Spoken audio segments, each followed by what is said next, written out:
Goeiemôre en welkom by ons weeklikse oordeenking. Vandag is Woensdag en ons kyk hierdie week na die Psalms. Gaan gerus terug as jy Psalm 1 en 2 gemis het. Vandag staan ons nou by Psalm 3. 'n Psalm van Dawid, toe hy vir sy seun Absalom gevlug het. Here, hoe het my teenstanders vermeerder? Baie staan teen my op.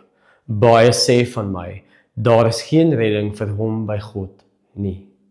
Maar, U Here is vir my 'n skild van alle kante.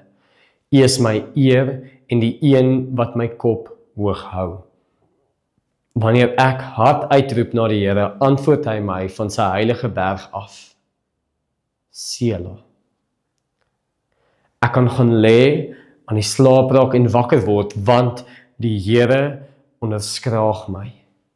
Ek is nie bang vir 10.000 manneskappe wat reg rondom my teen my stelling inneem nie. Staan op, Here, verlos my, my God, want U het al my vyande op die wang geslaan. Die tande van die goddeloosheid U gebreek, by die Here is daar redding, op U volk rus U seën. Selah.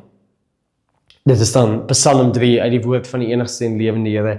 En hierdie Psalm begin deur vir ons te verduidelik of aan te dui dat Dawid vlug van Absalom. En is baie maklik om te dink dat hierdie iets is wat nie op ons van toepassing is nie, want meeste van ons se seuns probeer nie ons troon by ons vat nie. Maar ons moet onthou dat hierdie Psalm gaan oor God wat vandag en gister en môre en tot in lengte van dae dieselfde bly.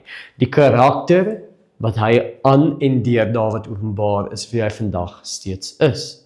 En daarom kan ons hierdie woorde lees en ons kan weet dat dit vir ons waar is. Ons sien hoe Dawid ontsteld is dat baie van hom sê dat daar nie redding by God is nie.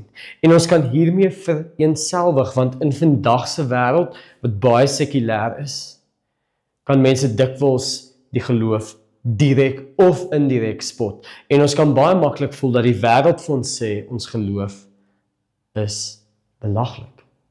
Maar, deur Dawid kan ons weet, dat God die een is wat red.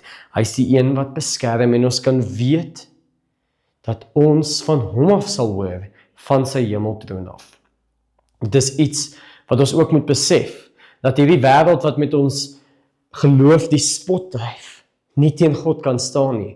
Hulle kan immers dink dat kerk toe kom 'n mors van tyd is, of ander samekomste saam medegelowiges sinneloos is, en hulle kan kyk na die kruisiging en die opstanding en sê, dit is belaglik, maar ons weet dat ons God in beheer is en dat hy ons red.